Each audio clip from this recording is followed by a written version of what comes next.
Shalom à tous les frères et sœurs en Yehoshua Mashiach, notre Seigneur Jésus-Christ dans le monde entier, que ce soit en Europe, que ce soit en Asie, que ce soit en Chine, que ce soit en Amérique, que ce soit au Brésil, en Uruguay, que ce soit au Costa Rica, que ce soit en Afrique, au Congo, Kinshasa, que ce soit au Cameroun, que ce soit au Gabon.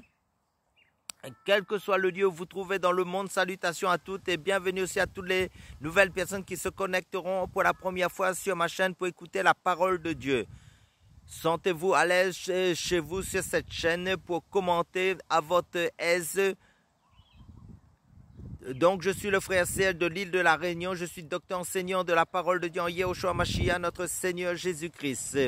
Ce cas sur ma chaîne, pour introduire un peu, nous faisons que parler du Seigneur Jésus pour l'édification, pour consolider, pour fortifier, pour encourager, pour semer la parole de Dieu, car Dieu nous permet d'avoir ce moyen pour diffuser l'évangile à toutes les nations à travers les réseaux sociaux, pour que la parole de Dieu soit diffusée, pour que les âmes puissent être touchées et pour que ceux qui sont déjà en Christ restent éveillés spirituellement en Jésus-Christ pour persévérer, pour être encouragés dans la persévérance en Jésus-Christ, car Jésus-Christ revient prendre son église sans tache ni ride dans la sanctification et la paix.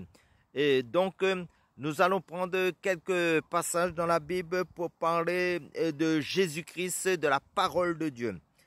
Donc, je prends 1 Jean chapitre 4, verset 9 qui nous dit « Dieu a envoyé son Fils unique dans le monde afin que nous vivions par lui. » Et je prends un autre passage aussi dans l'évangile de Jean chapitre 1, verset 12.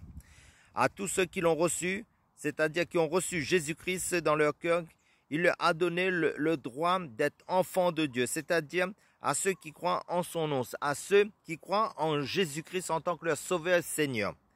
Donc, pour illustrer un peu le partage de la parole de Dieu, en fait, je vais prendre une illustration parce que bien souvent, Jésus prenait des faits dans les choses naturelles dans le monde pour expliquer les choses spirituelles. Donc, un tribunal vient de condamner un jeune homme à une très lourde amende impossible de payer.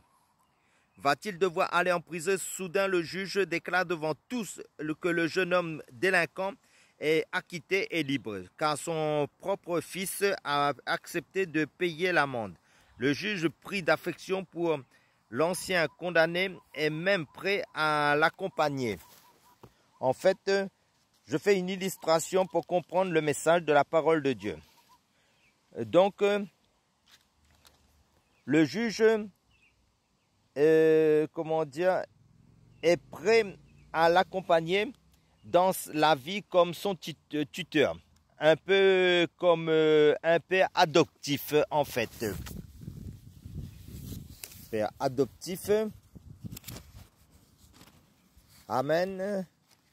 La parole est bonne, Seigneur. Donc, le juge l'adopte. Cette histoire est une allégorie en fin de compte qui explique comment, en réalité, Dieu pardonne l'homme coupable. Qui est ce condamné? C'est moi, c'est toi. C'est toute personne, en fin de compte, quand la Bible nous dit « car tous ont péché, sont privés de la gloire de Dieu ».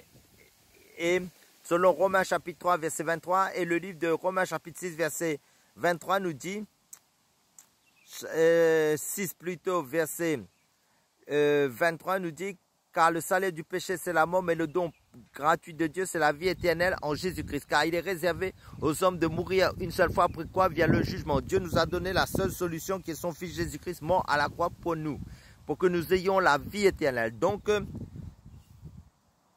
c'est toi et c'est moi qui étaient condamnés à l'enfer. Et Dieu est le juge, mais il a voulu être mon père adoptif malgré tout ce que j'ai fait dans ma vie, en fait, et qu'il avait en horreur comme péché. Il a permis à Jésus, son fils, de prendre à ma place toutes les punitions que je méritais. Cette histoire n'aurait pas pu arriver dans un tribunal humain, car seul Dieu possède un amour assez grand pour pouvoir pardonner ce que j'ai fait. Seul son fils pouvait accepter de subir à ma place le jugement que Dieu prononçait contre moi. Il l'a fait par amour pour moi et pour m'adopter comme un fils en Jésus-Christ. Je ne suis pas le seul pardonné, aimé et pardonné par Dieu. Dieu sauve tous ceux qui croient que son Fils Jésus-Christ est venu sur la terre, qu'il est mort crucifié pour les hommes et qu'il est ensuite ressuscité. Lorsque Jésus était sur la croix, Dieu a accepté de faire tomber son châtiment sur lui. Il veut aujourd'hui que tu crois à cela.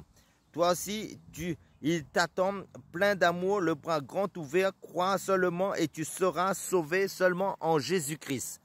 Donc, la parole de Dieu nous dit dans Jean chapitre 3, verset 16, « Car Dieu a tant aimé le monde qu'il a donné son Fils unique, c'est-à-dire Jésus-Christ, afin que quiconque croit en lui ne périsse point ou en enfer, mais qu'il ait la vie éternelle. » Amen. Donc, pour les frères qui sont déjà engagés en Christ, c'est pour maintenir les frères éveillés spirituellement dans la persévérance en Jésus-Christ, à pratiquer le bien, à annoncer l'évangile aussi, à exercer dans les talents, les grâces que Dieu a mis dans leur vie. Et ceux qui ne sont pas encore, qui n'ont pas encore donné leur vie à Jésus-Christ, de donner leur vie à Jésus-Christ, de prendre le baptême d'eau aussi et de faire tout de leur possible pour être, par la grâce de Dieu, d'être baptisé du Saint-Esprit pour être dans le livre de vie. Car si quelqu'un n'a pas l'Esprit de Christ, il ne lui appartient pas. Amen. Soyez tous bénis et fortifiés en Jésus-Christ.